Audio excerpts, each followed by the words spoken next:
Selamat sore Bapak, Ibu, Saudara-saudari yang dikasihi Tuhan. Sore ini sebelum kita mulai ibadah kita, mari kita menenangkan hati dan pikiran kita, mengambil saat teduh sejenak.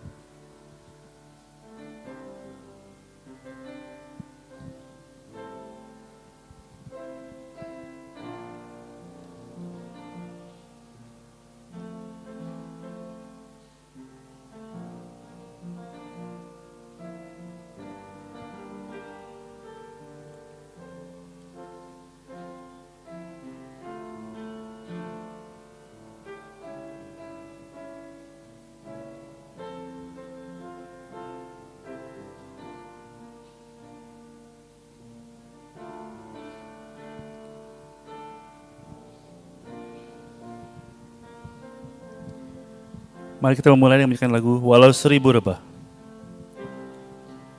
Ya.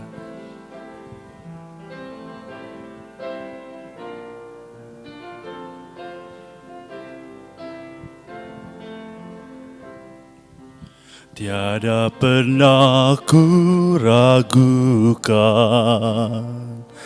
kasih setiamu ya Tuhan.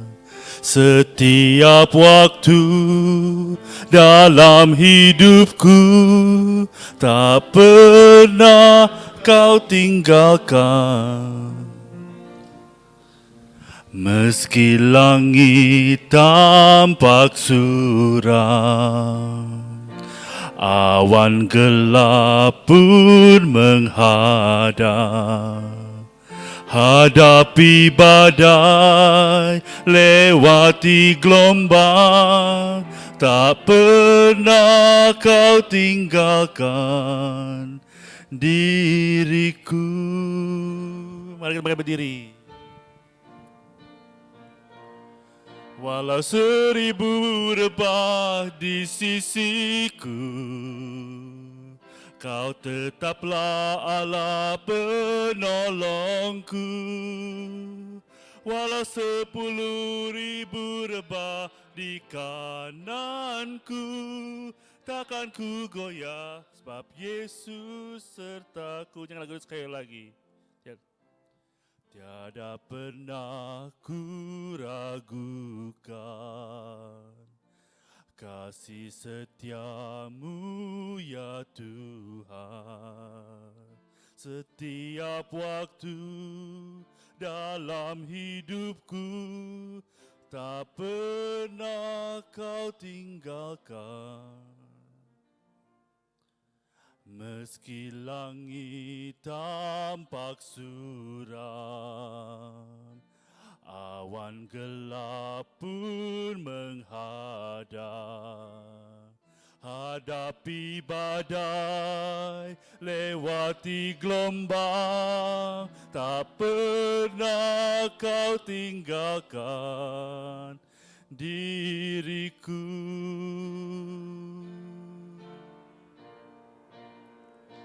Walau 1000 rebah di sisiku, Kau tetaplah Allah penolongku. Walau 10.000 rebah di kananku, takkan ku goyah sebab Yesus sertaku. Walau 1000 rebah di sisiku, Kau tetaplah Allah penolongku. Walau 10.000 rebah di kananku, takkan ku goyah sebab Yesus sertaku.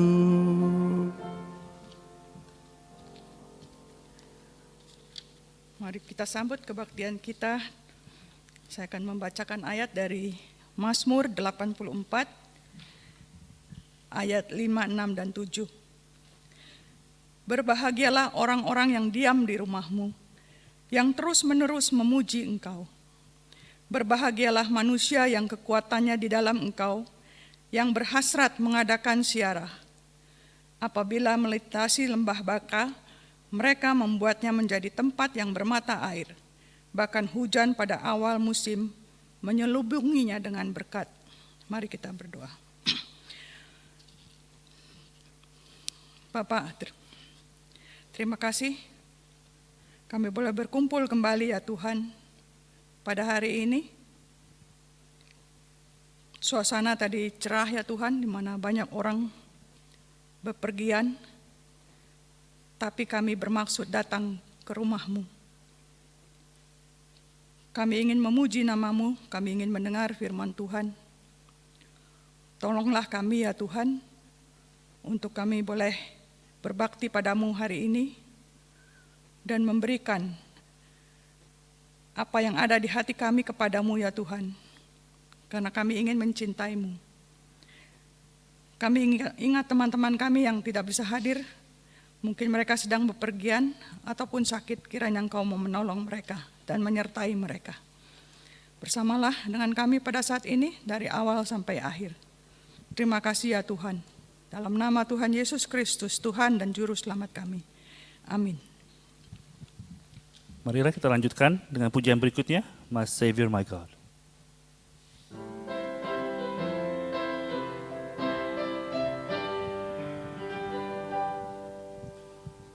I am not skilled to understand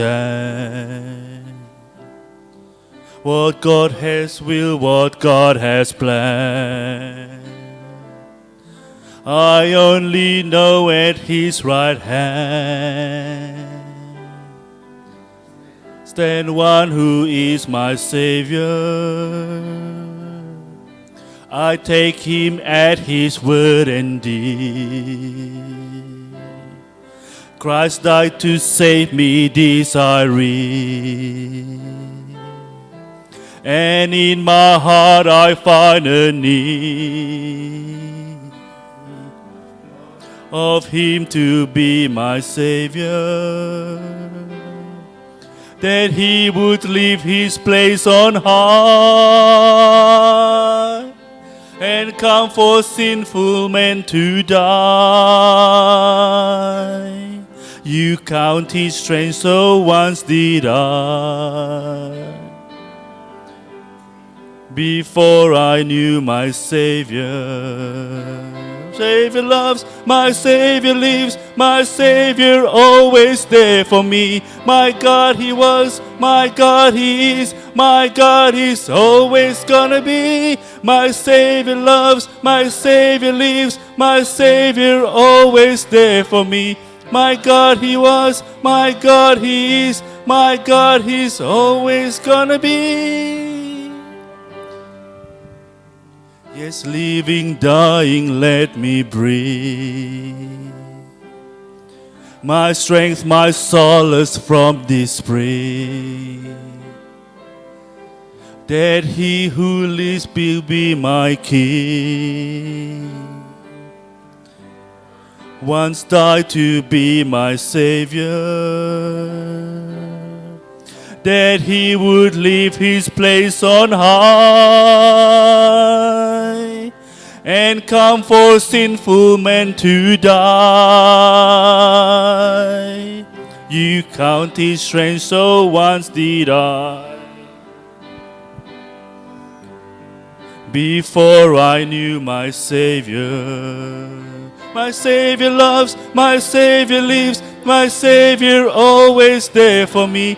My God He was, my God He is, my God He's always gonna be. My Savior loves, my Savior lives, my Savior always there for me.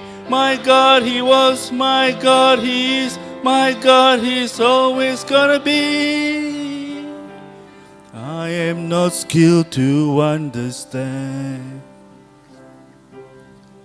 what God has willed, what God has planned. I only know at His right hand stand one who is my Savior.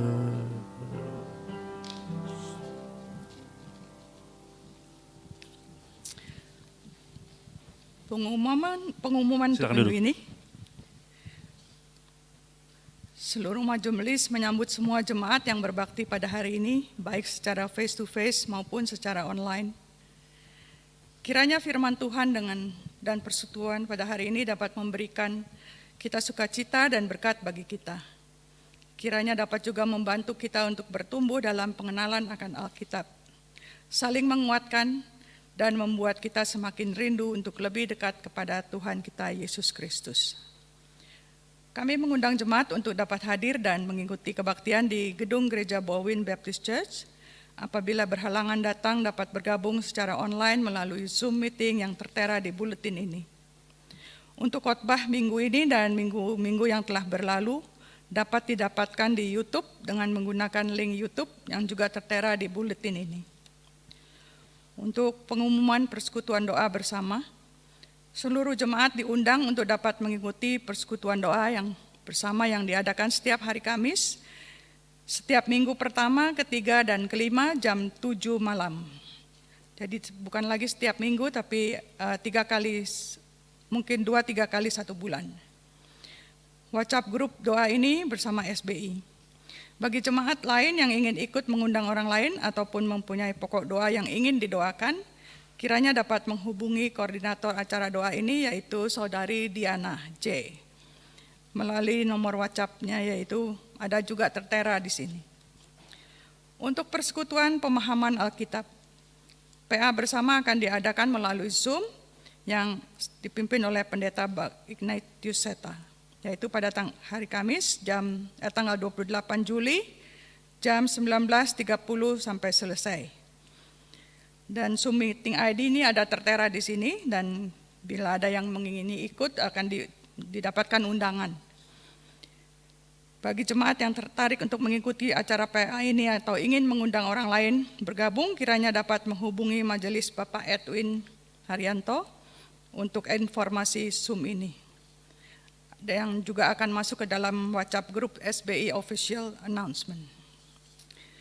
Kini tiba saatnya kita berdoa syafaat. Mari kita mulai doa kita ini. Tuhan Bapa kami yang ada di dalam surga, kami datang kembali ke hadirat-Mu ya Bapa. Kami ingin menaikkan doa syafaat kami. Sebelum itu layakanlah kami di hadapan Tuhan. Layakanlah hati kami untuk datang kepadamu dengan sungguh-sungguh ya Tuhan. Rendahkan diri kami supaya Engkau sendiri yang ditinggikan. Ampunilah atas segala dosa dan segala kesalahan kami. Tuhan, kami bersyukur dan berterima kasih Engkau telah mengumpulkan kami sekarang ini di sini. Meskipun cuaca hari ini agak baik, kami ingin juga berjalan-jalan ya Tuhan. Tapi kami mengingat setianya Engkau kepada kami, yang memberikan kami selalu apa yang kami butuhkan tepat pada waktunya. Biarlah kami boleh datang pada hari ini dengan apa adanya kami, untuk kami menyembah Engkau, kami memuji-muji Engkau, kami mendengarkan firman-Mu, kami memberikan persembahan kami. Terima kasih Bapa, karena Engkau adalah Allah kami, Allah yang maha besar. Bapa, kami datang padamu pada saat ini. Kami naikkan doa kami untuk perdamaian di dunia ini ya Tuhan. Di dalam keadaan kekacauan, di mana sebuah negara-negara besar melakukan keributan, tetapi banyak negara-negara kecil yang harus menderita. Tuhan, kiranya Engkau menolong ini semua. Biarlah Engkau sendiri yang mengontrol ini semua, karena dunia ini adalah milik Tuhan.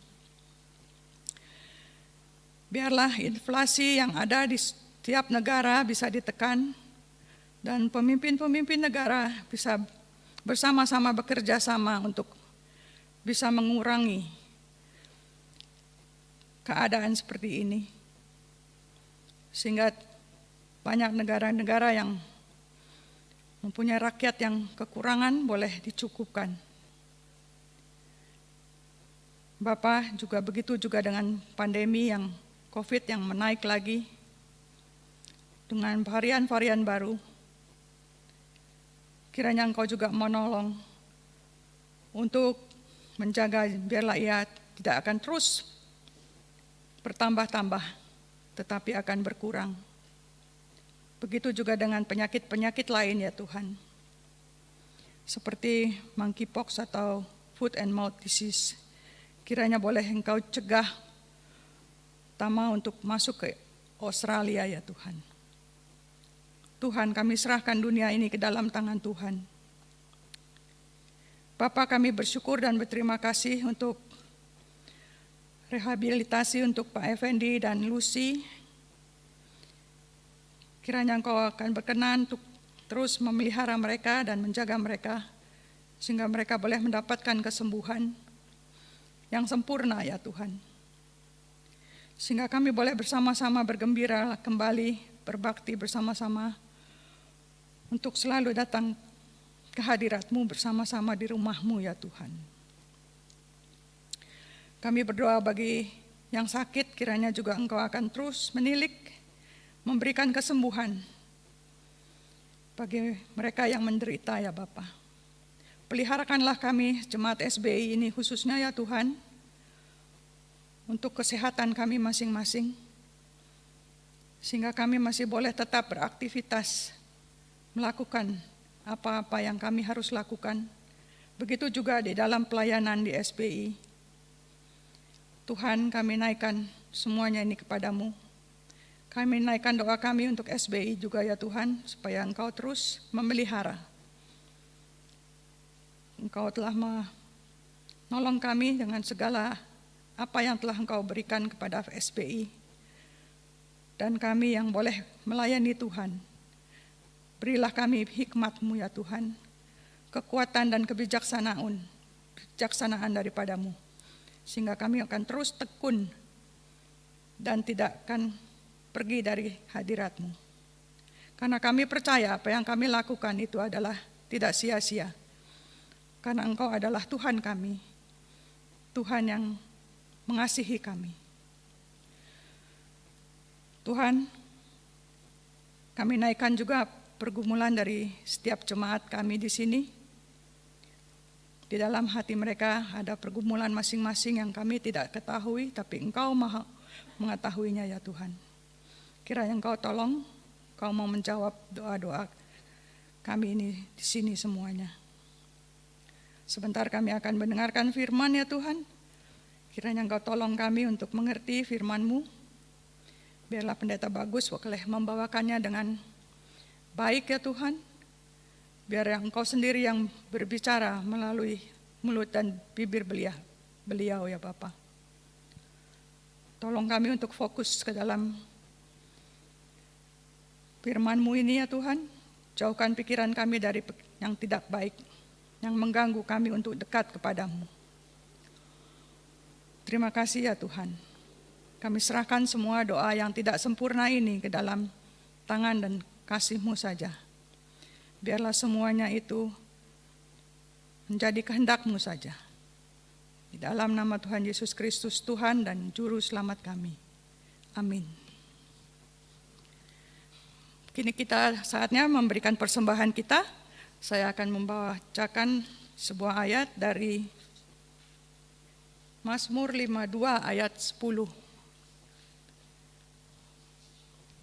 Yang bertugas untuk,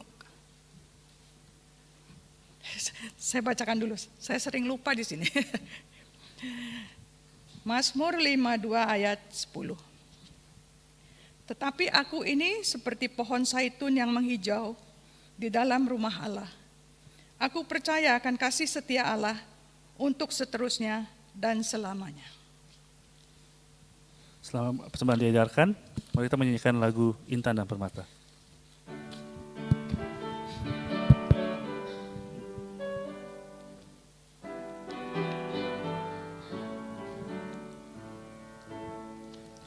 Kau mencari intankah, guna tajuk mahkota. Ingat dalam limbahan ada intan permata. Intan dan permata Tuhanmu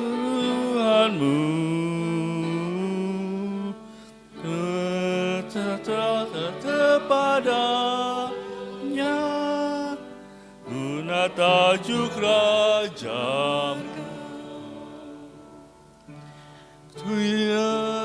Dengan jeritan jiwa-jiwa yang sesat, berikanlah pertolongan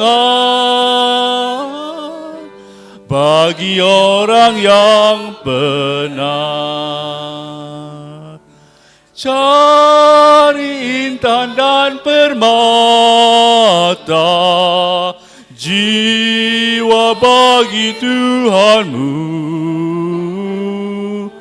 Persembahkan kepadanya guna tajuk rajamu.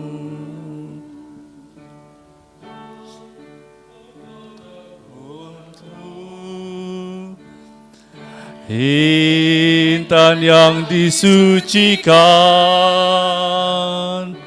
oleh korban darahnya, jadi intan pilihan. Cari intan dan permata, jiwa bagi Tuhanmu. Persembahkan kepadanya guna tajuk rajamu. Kami persembahkan persembahan kami ya Tuhan, biar boleh menjadi tajuk rajamu. Tuhan, kami memberikan persembahan ini, biarlah ia boleh menjadi kemuliaan-Mu ya Tuhan. Engkau telah memberikan banyak kepada kami. Kami tidak mampu memberikan sebanyak yang Engkau berikan kepada kami. Tetapi pakailah ia menjadi kemuliaan bagi-Mu ya Tuhan. Berkatilah orang-orang yang memberi ya Tuhan. Berkatilah juga orang-orang yang tidak bisa memberi. Biarlah Engkau sendiri yang akan memakainya ya Tuhan, menjadi kerajaan yang mulia. Terima kasih untuk semuanya ya Bapa. Dalam nama Tuhan Yesus Kristus Tuhan dan Juru Selamat kami. Amin. Sebelum kita melakukan firman, mari kita menyanyikan lagu Shout to the Lord.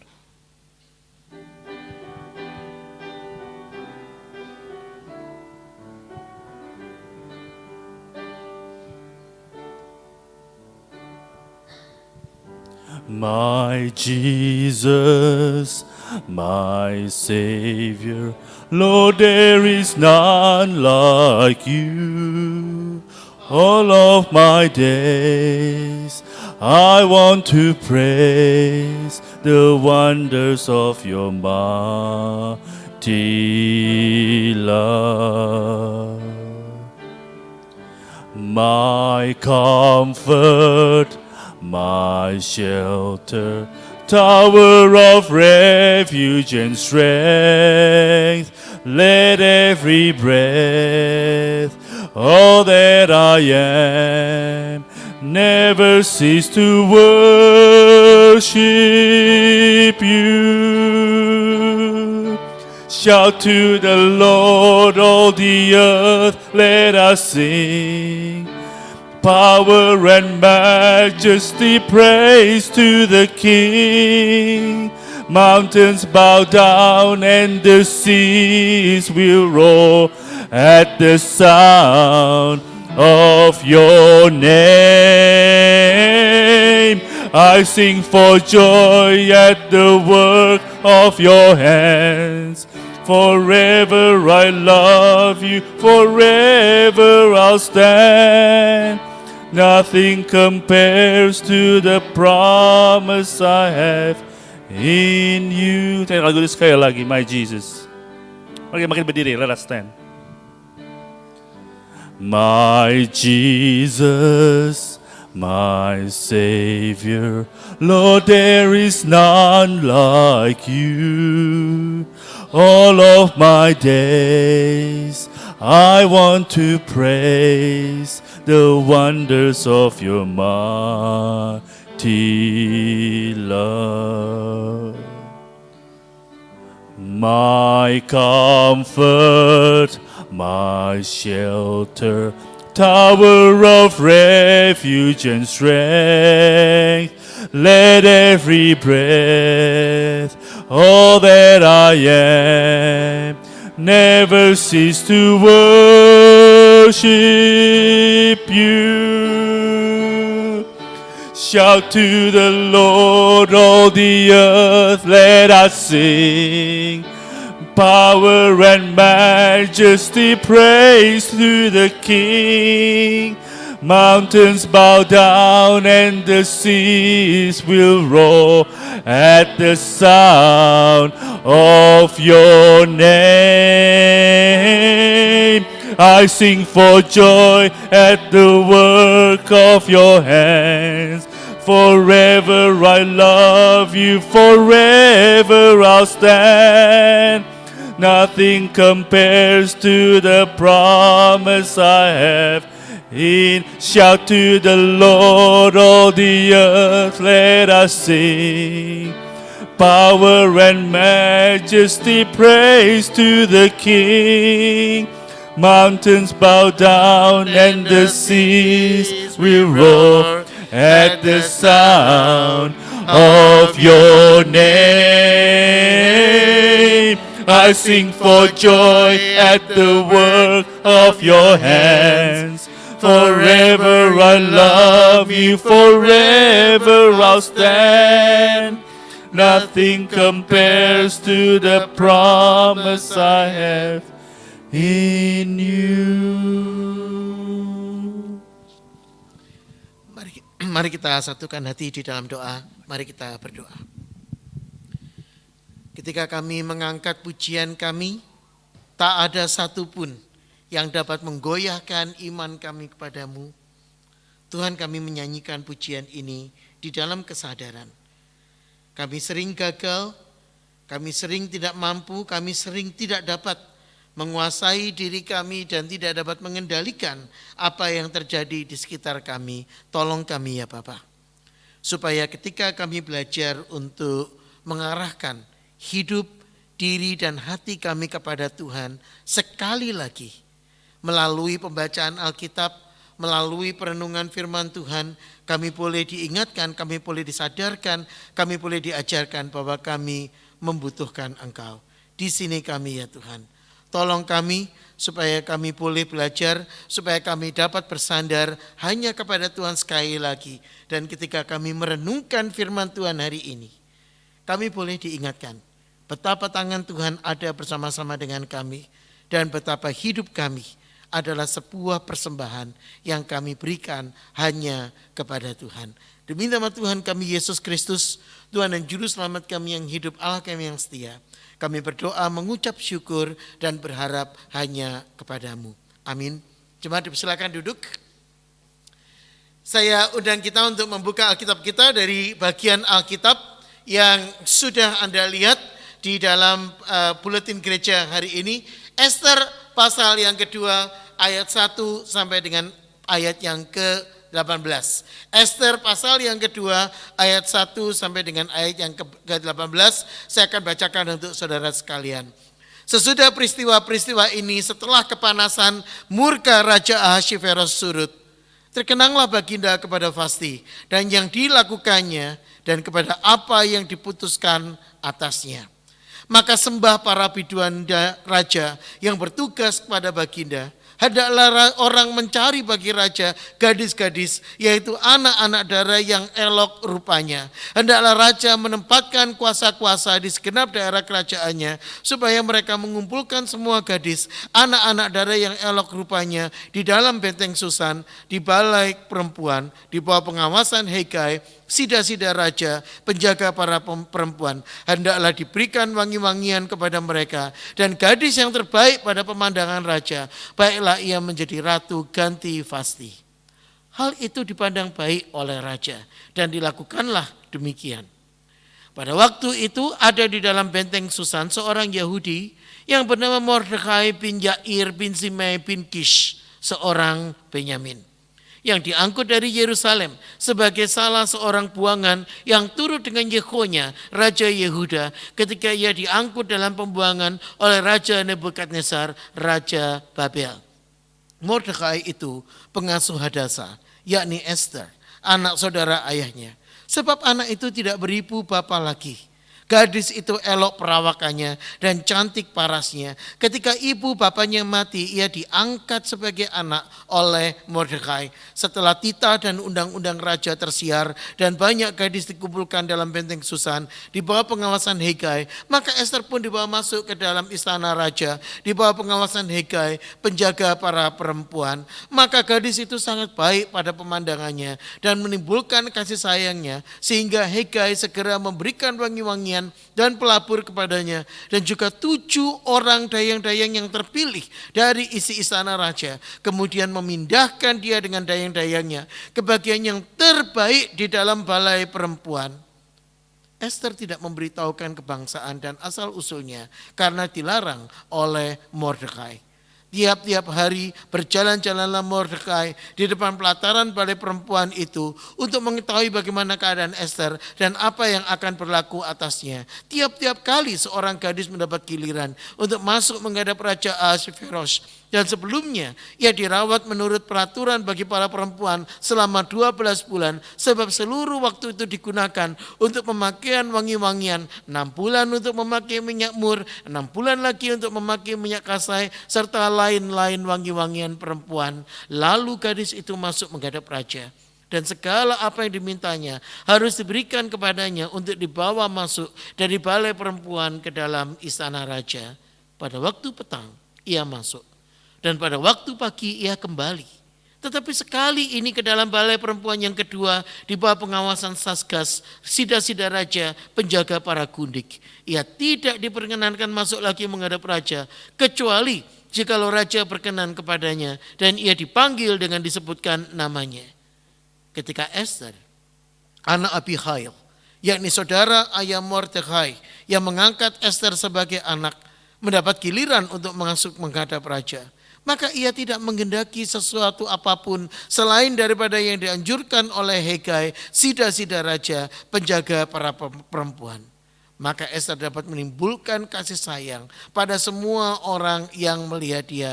Demikianlah Esther dibawa masuk menghadap Raja Ahasveros ke dalam istananya pada bulan yang ke-10, yakni bulan Tebet, pada tahun yang ke-7 dalam pemerintahan Baginda. Maka Esther dikasihi oleh Baginda lebih daripada semua perempuan lain, dan ia beroleh kasih sayang dan kasih Baginda lebih daripada semua anak dara yang lain. Next slide. Crash. Oke. Ya. Ayat yang ke-18.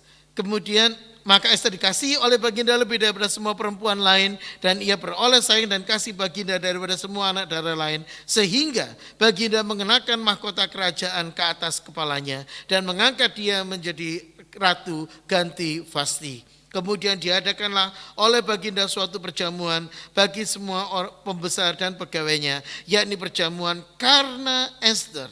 Dan Baginda menitahkan kebebasan pajak bagi daerah-daerah serta mengaruniakan anugerah sebagaimana layak bagi raja. Yang disebut berbahagia adalah setiap orang yang membaca Alkitab, memikirkan, merenungkan, dan melakukan di dalam kehidupannya setiap hari.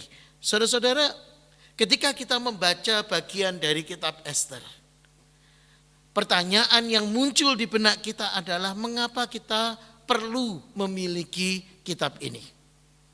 What is the significance of having the book of Esther in our Bible? Apakah kitab Esther ini berbicara tentang seorang heroin, seorang pahlawan wanita yang akan menghadirkan kehidupannya kepada semua orang? Saudara, ini pertanyaan yang diajukan ketika kita membaca Alkitab. Ada beberapa hal yang kita tidak boleh lupa. Yang pertama, latar belakang dari kitab Esther adalah orang-orang Yahudi yang ada dalam pembuangan. Apa yang mereka lakukan ketika mereka sedang dibuang? Bagaimana keadaan mereka ketika mereka sedang dibuang? Apakah mereka sungguh-sungguh mempertahankan imannya? Itu pertanyaan yang pertama. Yang kedua, jangan lupa bahwa ayat ini, Alkitab ini, bagian ini tidak ditulis untuk orang pada waktu itu, zaman sekarang. Karena mereka tidak tahu berapa lama tulisan ini akan bertahan. Maka kita perlu membaca teks ini pada konteks zaman pada masa itu.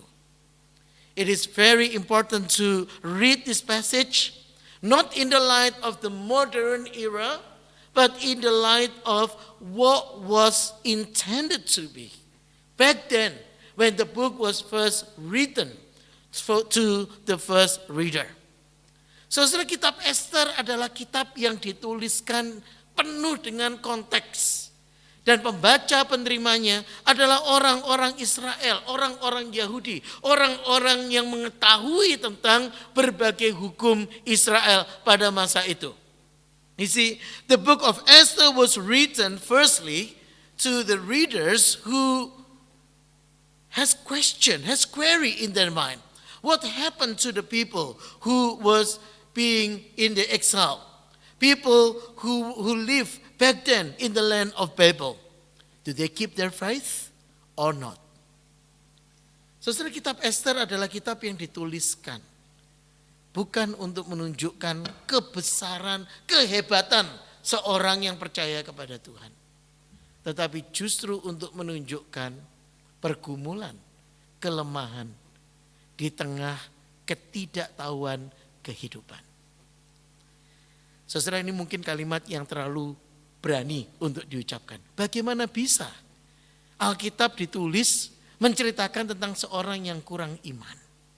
Bagaimana bisa Alkitab dicatat menunjukkan tentang seseorang yang tidak memiliki iman yang besar kepada Tuhan? You see, the book of Esther contains the story of people who lack of faith. People who have no confidence in God in their life. And yet they try their best to do whatever necessary for sustaining their life. And yes, God was there. God was involved in their life. Dengan latar belakang ini, saudara-saudara, maka kita bisa membaca kitab ini dengan lebih baik. Pasal 2 ayat 1. Chapter 2 verse 1. Kalau Anda melihat di pasal yang kedua ayat 1.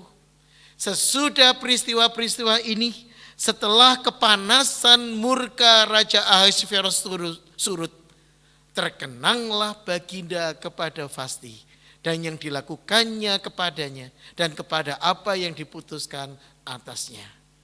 But after Xerxes' anger had subsided, he began thinking about Vasti and what she had done and the decree he had made. Saudara, saya letakkan bahasa Indonesia, terjemahan Indonesia dengan terjemahan bahasa Inggris di layar, saudara-saudara, untuk menunjukkan ada perbedaan. Karena bahasa Indonesia sedikit kabur. Terkenanglah baginda kepada Vasti dan apa yang dilakukannya. Kalau kita membaca begitu saja, siapa yang melakukan? Bayangan kita, Raja Ahasveros, begitu kan? Saudara, tapi kalau kita membaca teks bahasa Inggrisnya, kalimatnya jelas sekali. He remembered Vasti and what she had done and what had been decreed against her. Maka di sini kita melihat bahwa kekerinduan raja Itu bukan kerinduan karena raja kepingin kepada ratu. Tetapi kerinduan ini lebih karena kepotensi, karena kemampuan dari si ratu itu.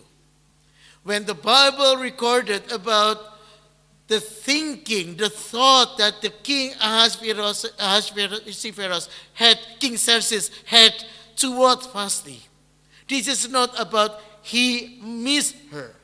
It is not about he longed for her so much, because he already has harem. He already has multiple wives. But it's more on the quality of the person, quality that the Queen Vashti had for him all along. Minggu yang lalu saya sudah menegaskan bahwa latar belakang ayat ini, konteks budaya pada zaman itu, laki-laki dan perempuan ada di posisi yang setara. Bahkan saudara-saudara, ratu memiliki peranan khusus untuk menjadi penasihat raja. Maka Ahasuerus memikirkan ulang keputusannya terhadap Ratu Vashti. Dia menyadari bahwa para penasehatnya dia tidak memberikan nasihat yang baik. Sejak kapan negara berurusan dengan rumah tangga masing-masing warga negara? Tidak pernah terjadi. Tetapi itu terjadi saudara-saudara di pasal yang pertama ayat yang ke-32. Negara intervensi ke urusan rumah tangga. Dan raja menyadari ini keputusan yang sama sekali fatal dan salah. Tetapi dia tidak bisa memutar kembali memutar kembali waktu. Kenapa? Karena keputusan Raja Babel tidak dapat ditarik kembali. The king remembered of his decree. The king remembered that the decree was given not because of the advice of the wise queen, but coming through the advices. And the advisors actually suggesting something whereby the king did a fatal mistake. That's when the king intervened into the houses of his people. That's when the king, talking about the life, the livelihood of each citizen, something that shouldn't have done. And the king regretted it so much, but yet he could not revert the decision because what the king Babel has said, it cannot be referred back. That was the rule back then. That was the famous rule given by the famous Hammurabi, the founder of the kingdom of Babylonian. Maka sembah para biduanda raja kepada raja. Then the king's personal attendants proposed, let search be made for beautiful virgins for the king. Ayat yang kedua. Maka sembah para biduanda yang bertugas pada baginda, hendaklah orang mencari bagi raja gadis-gadis, yaitu dara yang elok rupanya. Saudara-saudara, raja sekarang mendengarkan nasihat bukan dari para penasehat, tetapi dia mendengarkan nasihat dari para penyanyi, biduanda. Orang-orang yang melayani raja. Kenapa? Dia sudah tidak percaya lagi kepada penasehatnya. Anda perhatikan ayat itu? Raja tidak mendengar nasihat dari para penasehat, tapi dia mendengar nasihat dari para biduanda. Apa nasihatnya? Adakan kontes ratu kecantikan. Ini adalah kontes ratu kecantikan yang pertama di dunia, saudara-saudara. The first Miss Universe. Kalau Anda kepingin penasaran, begitu ya. Ini adalah beauty contest. Beauty pageant yang pertama kali yang pernah diadakan di seluruh dunia. Kira-kira cerita Cinderella itu berawal dari sini kira-kira. Ya, diambil dari sini saudara-saudara. Bagaimana raja mencari pasangan untuk menggantikan Ratu Vashti. Here in verse 2, the king then sought for an advice. Not from his advisors anymore, not from the royal wise man, but he sought for advice from his personal attendants. What was the advice? Run a beauty contest. Get all the leadership in provinces to provide for you virgins. And you select from them someone who could replace Queen Vashti. This advice appealed to the king and he followed it. Nasihat ini dipandang baik oleh raja dan ia melakukan demikian. This is where the matter come into more interesting, especially to the first reader. Di sini hal menjadi semakin menarik bagi orang-orang yang membaca teks ini, pembaca yang pertama, ayat yang kelima. Pada waktu itu ada di dalam benteng Susan seorang Yahudi yang bernama Mordekai. Now there was in the citadel of Susa a Jew of the tribe of Benjamin named Mordekai. Now, this is where the first reader would frown their eyes a little bit. Ini adalah titik di mana para pembaca pertama akan mulai merasa aneh. Mengapa? Karena Mordekai itu bukan nama Yahudi. Mordekai memiliki arti pengikut dewa Marduk. Dewa tertinggi di dalam kerajaan Babylon. Maka ketika pembaca Alkitab pertama membaca nama Mordekai, mereka mengatakan, orang Israel pakai nama Babel. Ini siapa? Lanjut. Bin Yair, bin Simei, bin Kish.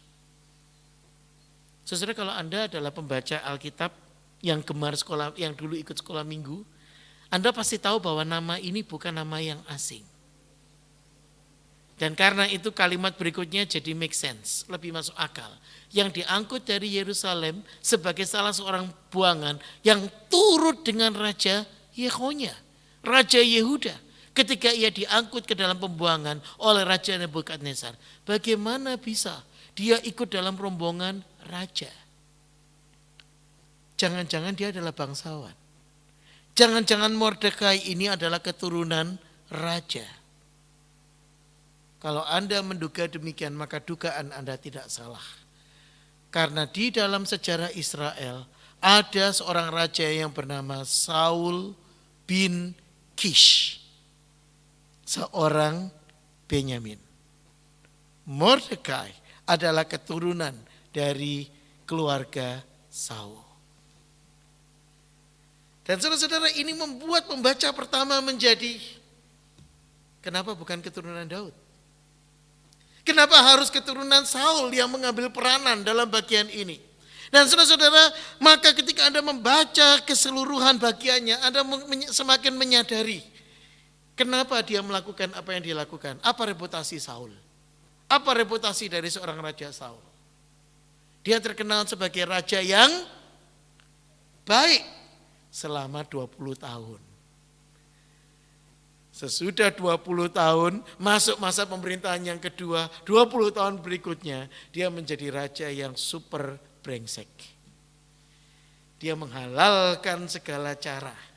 Dia menggunakan berbagai tipu muslihat untuk mengamankan kerajaannya. Baca ayat berikutnya. Mordekai itu pengasuh Hadasa, yaitu Esther, anak saudara ayahnya. Sebab anak itu tidak beribu bapa lagi. Gadis itu elok perawakannya dan cantik parasnya. Ketika ibu bapanya mati, ia diangkat oleh Mordekai. Saudara-saudara, banyak dari kita yang berpikir Esther nama aslinya Hadasa, itu artinya myrtle, hide, conceal. Kata Esther artinya bintang. Itu betul dalam bahasa Persia. Tapi ada satu yang kita lupa, yaitu kata Hadasa. Saudara, Hadasa selama ini orang berpikir artinya myrtle tree. Tetapi sebetulnya Hadasa itu bukan nama, bukan kata Ibrani. Ingat konteks. Kitab ini ditulis di Babylon. Mordekai, dia memiliki nama Mordekai, pengikut dewa Marduk. Maka sangat umum pada zaman itu orang-orang memiliki nama yang berasal dari Babilonia, nama Akadia. Nah saudara-saudara, ada orang yang menggali, ada pakar yang menggali arti kata Hadasa dalam bahasa Assyrian, Akkadian, Babilonia. Dan apa artinya? Hadasa artinya istri dari Ishtar, yaitu dewa langit, dewa surga dalam budaya Babel. Maka kata Hadasa artinya Lady of Heaven, permaisuri surga. Saudara-saudara, pembaca pertama akan merasa tidak nyaman dengan semua informasi ini. Ini adalah orang-orang yang sama sekali tidak fit, tidak layak untuk menjadi pahlawan. Apalagi saudara-saudara membaca ayat yang ke-10. Esther tidak memberitahukan kebangsaan dan asal-usulnya karena dilarang oleh Mordekai. Esther had not revealed her nationality and family background because Mordekai had forbidden her to do so. Mordekai menghalalkan segala cara. Dan salah satu caranya adalah dia tidak mau mati konyol. Dia mencoba bertahan dengan cara Esther tidak boleh mengungkapkan asal-usulnya, identitasnya. Supaya dia selamat. Saudara, kalau Alkitab itu berhenti sampai di sini, kalau cerita itu berhenti sampai di sini, kira-kira bagaimana perasaan Anda?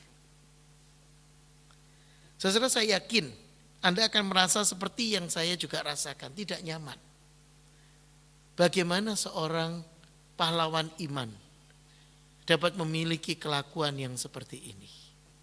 Bagaimana seorang pahlawan iman memiliki kriteria yang seperti ini? Saudara, tetapi yang menarik adalah bahwa ketika Esther ikut lomba kecantikan ini, ratu kecantikan ini, ada penyertaan dari Tuhan.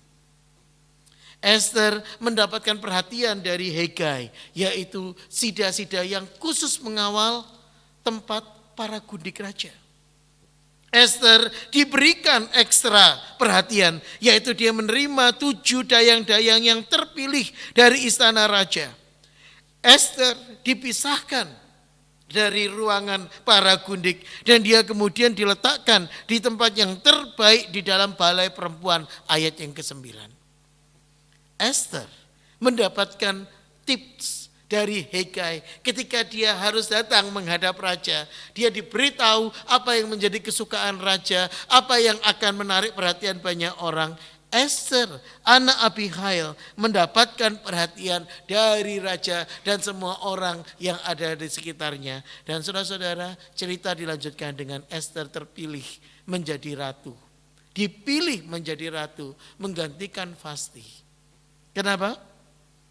Karena jelas sekali ada sesuatu yang terjadi di sana. Apa sesuatu itu? Saudara, membaca riwayat Esther adalah seperti membaca riwayat Yusuf ketika dibuang ke Mesir. Yusuf ketika dijual ke Mesir oleh saudara-saudaranya. Kalau kita membaca cerita Yusuf seperti menonton film series of unfortunate events. Dari satu masalah ke masalah yang lain, tetapi mereka selalu keluar dari situasi itu. Saudara-saudara, riwayat Esther lepas dari berbagai unfortunate fact yang kita mungkin baca dan terima. Tetapi ada Tuhan yang berkarya. Kalau Anda merasa bahwa hidup ini penuh dengan masalah, hidup ini penuh dengan pergumulan, hidup ini penuh dengan pertanyaan, saudara jangan khawatir. Tuhan belum melepaskan tangannya dari Anda. Kenapa? Karena Anda dan saya masih hidup di dalam dunia ini. Masih ada jalan, masih ada panggilan, dan Tuhan berkuasa untuk mengubah hal-hal yang sangat tidak menguntungkan, hal-hal yang sama sekali tidak berguna, menjadi sesuatu yang mulia bagi kemuliaan Tuhan. Kristus diberikan kepada kita. Saudara, lagu yang tadi kita nyanyikan berbicara tentang I do not have the understanding. Kecuali satu yang saya tahu, bahwa ada Sang Allah yang duduk di sebelah kanan Bapa. Dialah juru selamatku. My Savior loves, my Savior lives. He is here with us. Saudara-saudara, juru selamat sejati itu tidak diukur dari potensi kehebatan diri. Tapi justru Allah sanggup memakai hal-hal yang tidak diperhitungkan oleh manusia menjadi bagian dari kemuliaannya. Engkau cari intankah? Kata lagu pujian kita. Ingat bahwa di dalam limbahan ada intan yang berharga. Mordekai tidak dianggap oleh bangsa Yahudi. Kenapa? Karena namanya dia adalah nama kompromi.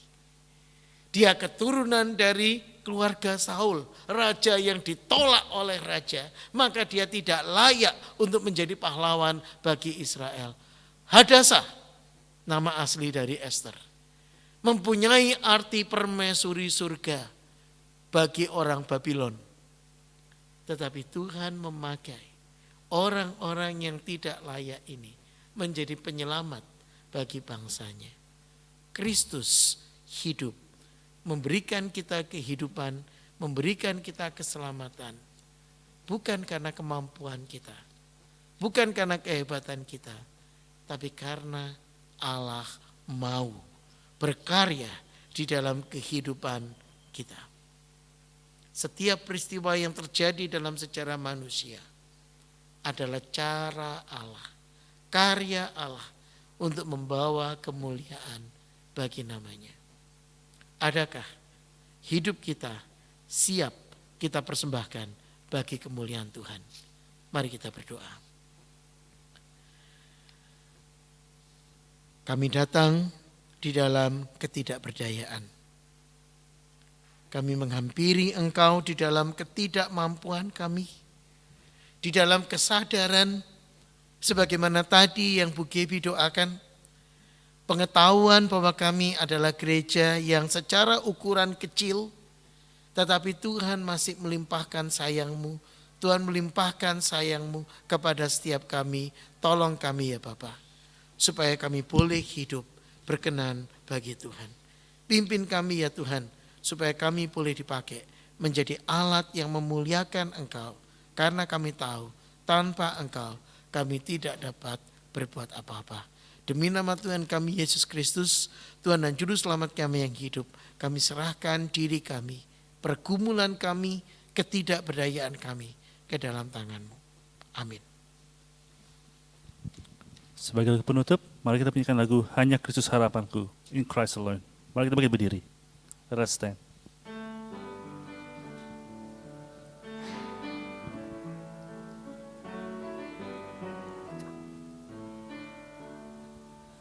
Hanya Kristus harapanku, Dia terang dan kuatku, batu penjuru yang teguh, dikala badai menderu. Kasih dan damai-Nya besar, kalahkan takut dan gentar. Penghiburku, naunganku, dalam kasih-Nya ku teduh. Hanya Kristus yang bersedia turun menjadi manusia, datang selamatkan umat-Nya, walaupun dihina, dicerca, sampai Dia mati di salib, menanggung murka ilahi. Semua dosaku ditebus, karena matinya ku hidup. Dalam hidupku tak kesal, selama bentar, kuasanya tinggal dalamku, memandu hingga ajalku. Tiada yang pisahkan ku dari tangan kasih-Nya, hingga Dia ku pulang, dalam kuasa-Nya ku teguh. Jemaat yang dikasihi Tuhan, marilah kita mengarahkan diri dan hidup kita kepada Tuhan sekali lagi. Mari kita mengingat bahwa Allah mampu, Allah sanggup berkarya dan terlibat dalam hidup kita, bahkan dalam ketidakberuntungan kita, dalam kesulitan kita. Allah menjanjikan berkat untuk mengajak kita melihat karya Allah yang nyata dalam hidup kita. Kiranya kasih karunia Tuhan Yesus Kristus dan kasih Allah dan persekutuan Roh Kudus menyertai kamu sekalian dari sekarang sampai Tuhan datang kembali. Amin. Amin. Amin. Amin. Amin. Silakan duduk saat teduh kebaktian selesai.